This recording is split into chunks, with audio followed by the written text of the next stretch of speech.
Hi, നമ്മൾ ഇന്ന് Aluva TCS ion detail സെന്ററിന്റെ മുന്നിലാണ് നിൽക്കുന്നത്. ഇന്ന് ഇവിടെയാണ് നെറ്റിന്റെ ലൈഫ് സയൻസിന്റെ എക്സാം നടക്കുന്നത്. ഇപ്പോൾ life science zoology CSIR net exam കഴിഞ്ഞിട്ട് കുട്ടികൾ പുറത്തേക്ക് വരുന്നുണ്ട്. നമുക്ക് അവരോട് ഇന്ന് എക്സാം എങ്ങനെയുണ്ടെന്ന് ചോദിക്കാം. Today was CSIR Life Science exam. I was in the shift 1, that is from 9 to 12.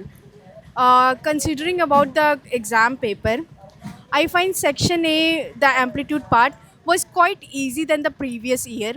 And this section B was in the medium size, means in the medium form that the questions and answer.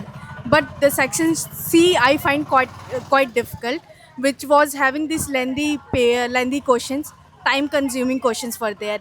The most of the question I got in the section A, section B was from the genetics, and plant physio questions were there. Some of the questions are direct only, means if you have remembered good things, you will get it easily. But the section C, you have to read the whole question. It was like fluctuating in the mind. Okay, we have to again go from the there and then we have to repeat. So it was like that. Section C was the toughest, then section B, and the section A was the easiest part. We can score good in the section A.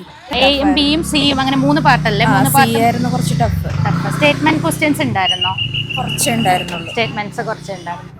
3 പാട്ടായിട്ടുണ്ടായിരുന്നു. A പാട്ട് കുഴപ്പമില്ല, B പാട്ടും വലിയ കുഴപ്പമില്ല, സിയില് കുറച്ച് ഒന്ന് ബുദ്ധിമുട്ടി, കുറച്ച് അങ്ങനെ വേറെ കുഴപ്പമൊന്നുമില്ല. എക്സ്പെരിമെന്റ്സിൽ നിന്നൊക്കെ ക്വസ്റ്റ്യൻ വന്നിട്ടുണ്ടോ? സി പാർട്ടിയിൽ നിന്ന് അത്യാവശ്യം വന്നിട്ടുണ്ട്. കൂടുതൽ ഏതൊക്കെ ഭാഗത്തുനിന്നാ? കൂടുതൽ എക്സ്പെക്ട് ചെയ്ത ഭാഗത്തുനിന്ന് തന്നെയാണോ? അല്ല, കൂടുതൽ എക്സ്പെക്ടേഷൻ അങ്ങനെയായിരുന്നു. കുഴപ്പമില്ലായിരുന്നു, അറ്റൻഡ് ചെയ്യാൻ പറ്റിയിട്ടുണ്ട്. പിന്നെ ക്വസ്റ്റ്യൻസ് കൂടുതൽ നമുക്ക് ഒരു 15 അറ്റൻഡ് ചെയ്താൽ മതി എന്നുള്ളതുകൊണ്ട് കുറച്ച് ഓപ്ഷൻസ് കൂടുതലുണ്ടായി, അതുകൊണ്ട് കുഴപ്പമൊന്നും. എ പാർട്ടിൽ ന്യൂമറിക്കൽ ആയിട്ടുള്ള ക്വസ്റ്റ്യൻസ് ആണോ? മെന്റൽ മെന്റലബിലിറ്റി ആയിരുന്നു.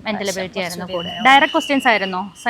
സി പാർട്ടിൽ കുറച്ച് കുത്തിയതായിട്ടാണ് അങ്ങനെ. പക്ഷെ ബാക്കി ബി പാട്ടൊന്നും അങ്ങനെ കുഴപ്പമില്ല, എല്ലാം ഡയറക്റ്റ് തിയറി ബേസ്ഡ് അങ്ങനത്തെ തന്നെയായിരുന്നു. കുഴപ്പമൊന്നും. ശരി ഉള്ളൂ, ബാക്കി പാടായിരുന്നു. എക്സ്പെക്ട് ചെയ്ത ക്വസ്റ്റ്യൻസ് ആണോ വന്നത്? ആണ്. എവല്യൂഷൻ ഭാഗത്തുനിന്ന് വന്നിട്ടുണ്ടോ? സ്റ്റേറ്റ്മെന്റ് ടൈപ്പ് ഓഫ് ക്വസ്റ്റ്യൻസ് ഉണ്ടായിരുന്നോ? ഉണ്ടായിരുന്നു.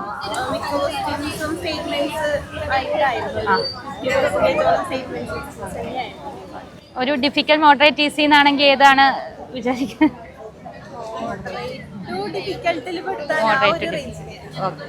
ആപ്റ്റിറ്റ്യൂഡ് കുഴപ്പമുണ്ടായില്ല.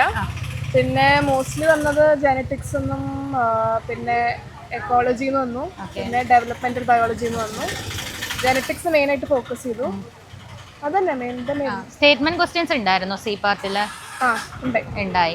ഫസ്റ്റ് പാർട്ട് എയിൽ എങ്ങനെ ഉണ്ടായിരുന്നു? ന്യൂമറിക്കൽ എബിലിറ്റി അങ്ങനത്തെ ആപ്റ്റിറ്റ്യൂഡ് ആയിരുന്നു എല്ലാം. പഠിച്ചാൽ ക്രാക്ക് ചെയ്യാൻ പറ്റുന്ന ഒരു എക്സാം ആയിട്ടാണ് തോന്നിയത്?